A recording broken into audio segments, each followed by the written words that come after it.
everyone, Assalamu alaikum, namaste, Sastri Akal. My name is Raheen Khan and you're watching the Azeeza show.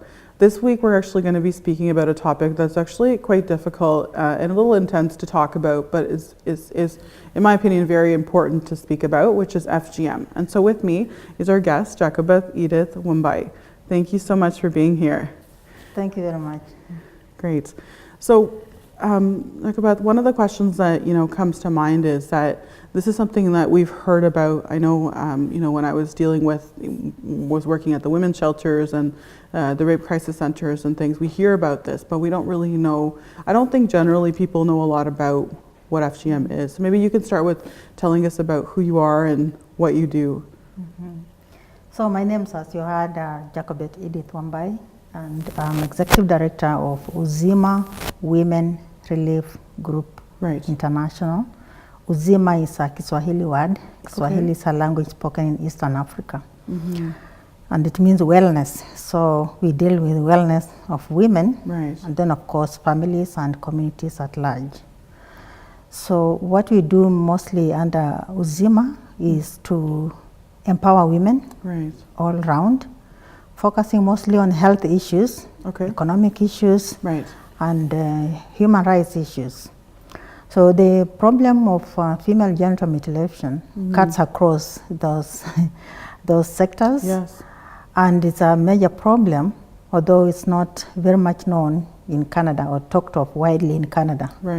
But work is going on now. A few people are becoming aware. Institutions, organizations are addressing it, and we are also bringing awareness to the communities.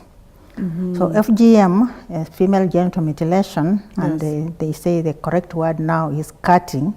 So we still write mutilation and cutting, because it involves cutting, and mutilation is also right because it actually maims women and they become completely or permanently mutilated or permanently scarred. So to me, either word can serve the purpose.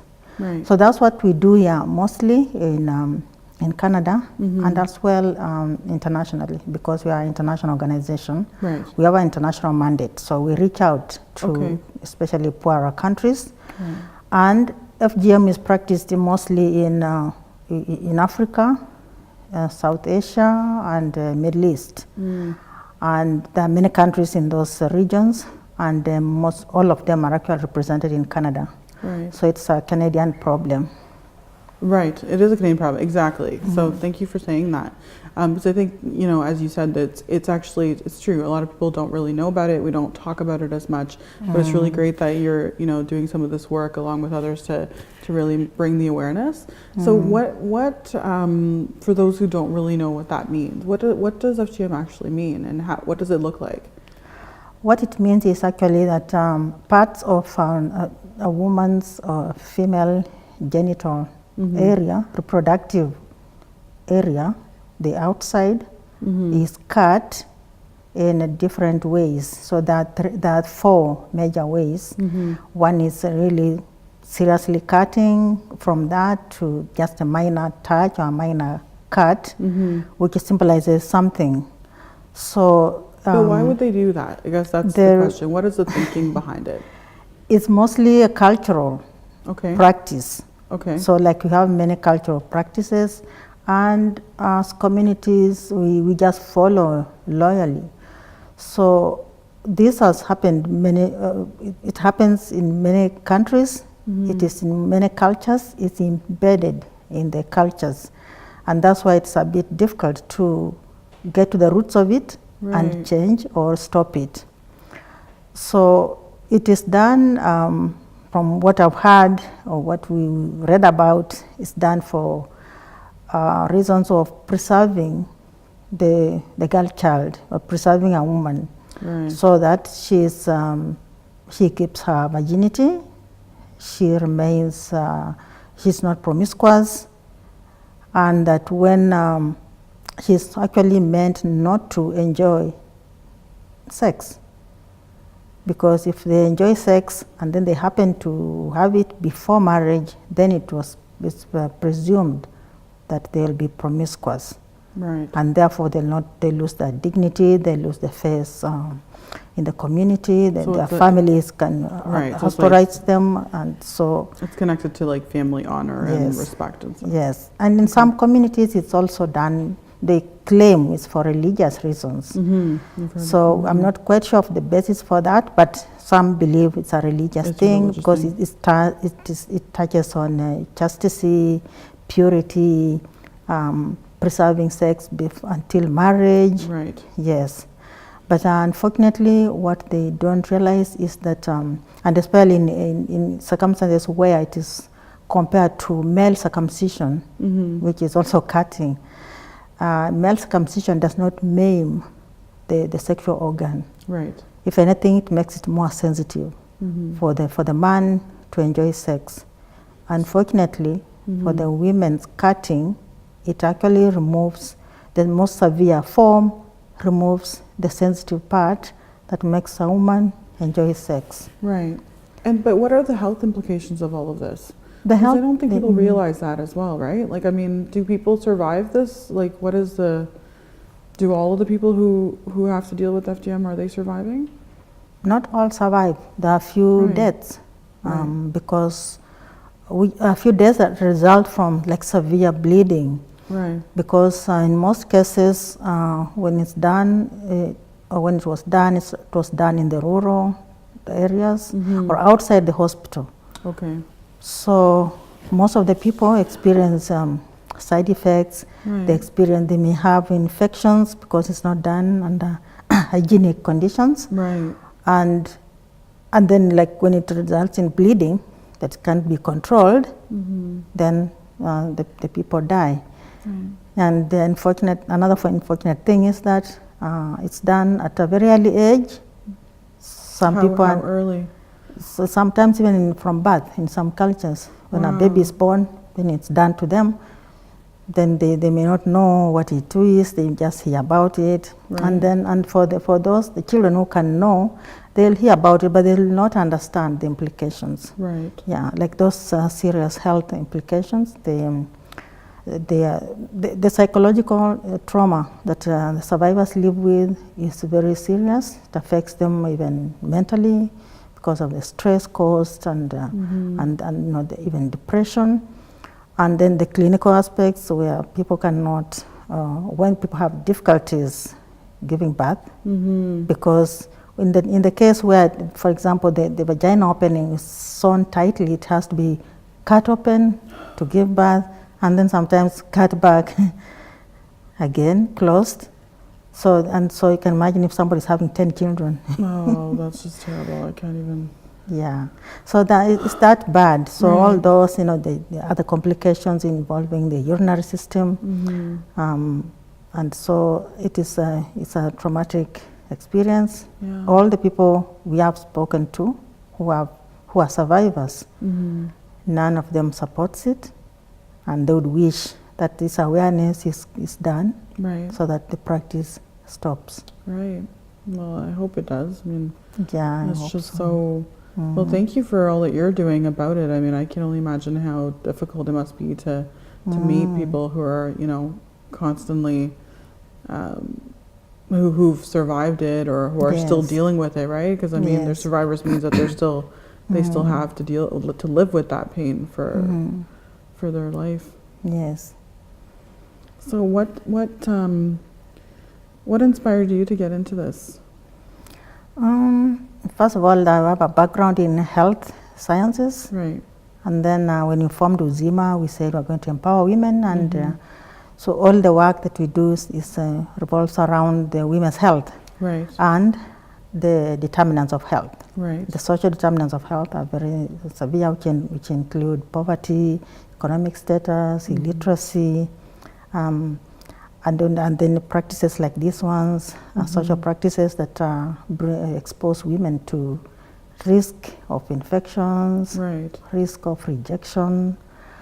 And so it's part of our mandate when we empower women to help them understand these problems and how to address them and reduce the trauma or the pain that they live with.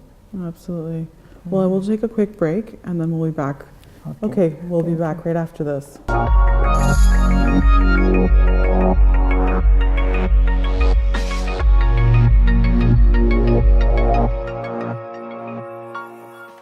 Hi everyone, welcome back. You're watching the Azeeza show, and I'm your host for HaneCon, and we were just talking about the issue of FGM. So, Jacobet, what is the how prevalent is this issue in Canada? I can say it's by representation. Right.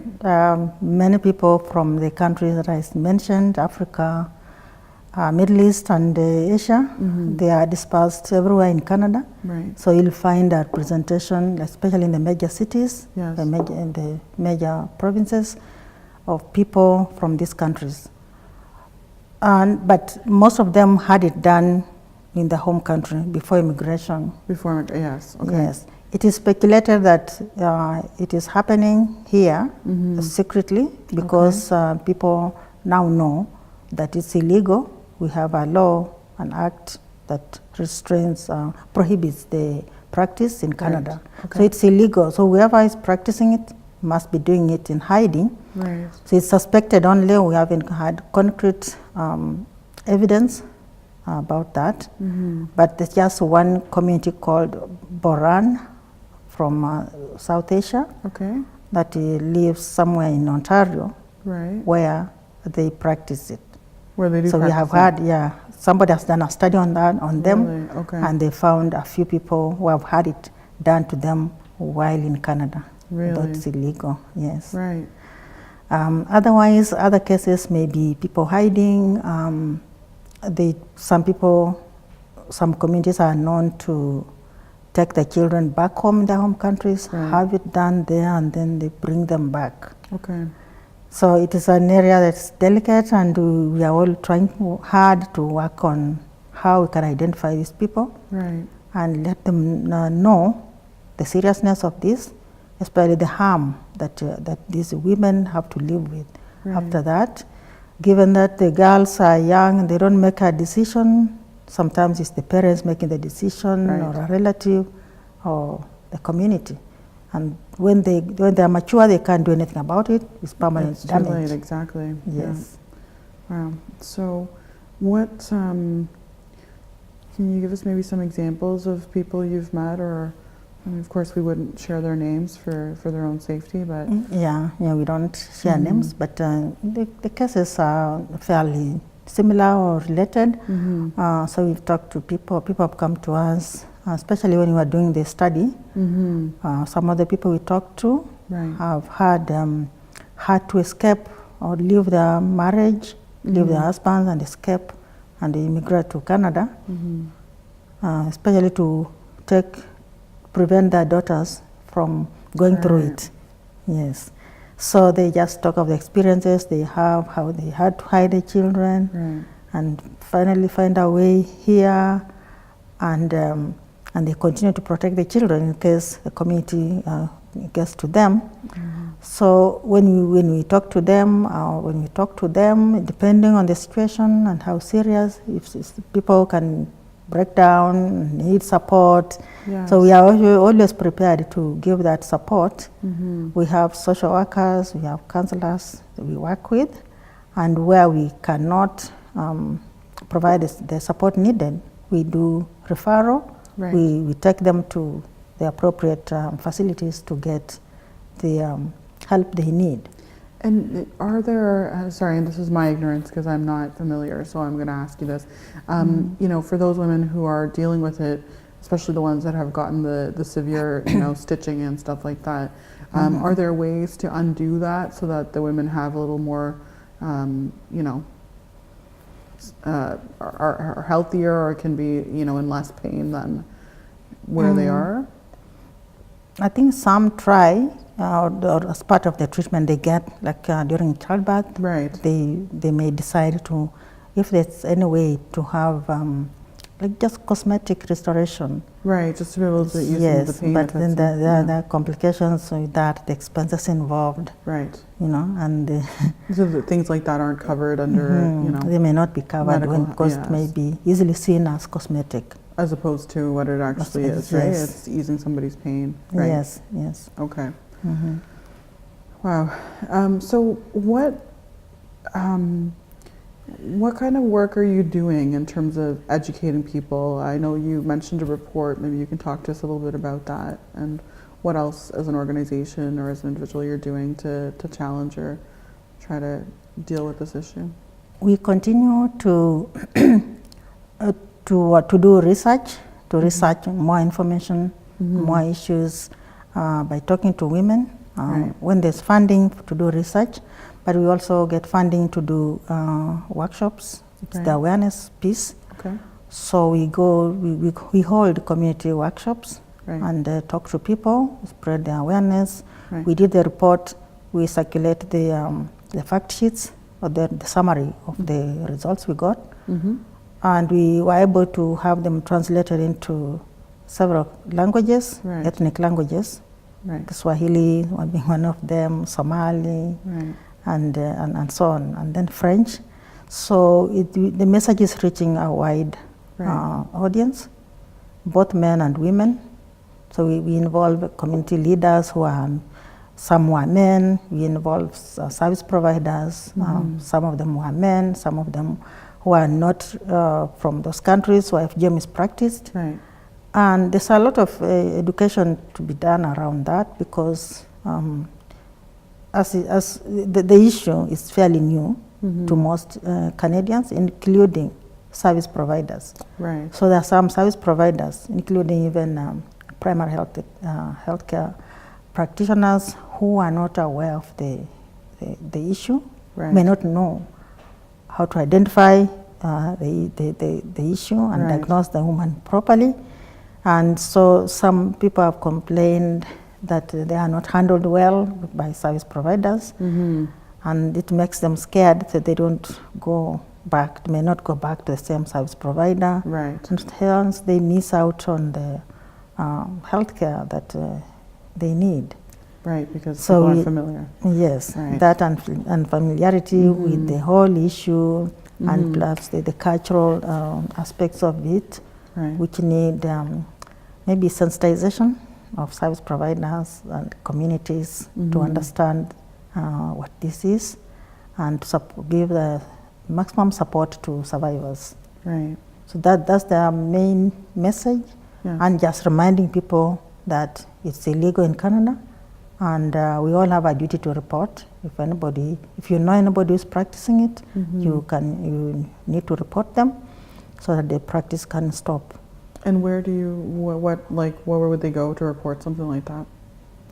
They can come to us and we can provide them escort or guide them on how to report, on who to report to. Okay. Yes. Okay, great. And what for those who are watching, what advice would you give to women that are dealing with this? I urge them to come out, not to be in isolation, seek support from us, as well as other community agencies, community health centers, hospitals, clinics, anywhere that service is provided, that they feel free to bring it out and say, so that they're known and they can be provided with support. Yes. And what do you think? I mean, we talk about the fact that this is often embedded in cultures and in faiths and stuff like that. How do you shift a mindset, right? This is a big undertaking to try to end this, FGM. What is in your opinion, what do you think? Yeah, it's a big undertaking, and no one person or no one group, no one sector can handle this alone. So the approach that is best is a multicultural approach, holistic approach, where we have various sectors, the health sector, education, immigration, police, and agencies, Yeah. everybody working together to try and end this, because every aspect of that is touched on the women's lives, Right. their health. So it's Right. important that we start looking at it holistically. Right. When we talk about it, to people, survivors, mention the health aspects, the education Right. aspects, awareness, Right. and their role as the people who really need to come out, to come lead these awareness campaigns. Right, because they're Yes. dealing with it for sure. Yes. Mhm. And the good thing is that now, because we include men in the process, in the workshops, we invite everybody. Many men from these cultures are beginning to accept and realize that it's not a good practice, that it should end. Well, that's good to hear. That's essential as well. Yes. Well, thank you so much for your time, and thank you for all that you're doing to try and challenge this issue. We wish you all the best. Thank you very much for having us come and speak here. And we Wonderful. hope that we've reached out to more people. Yes, We'll yes, continue absolutely. to do so. Absolutely. Thank you so much. Okay, so until next week then, thank you and take care. We'll see you soon.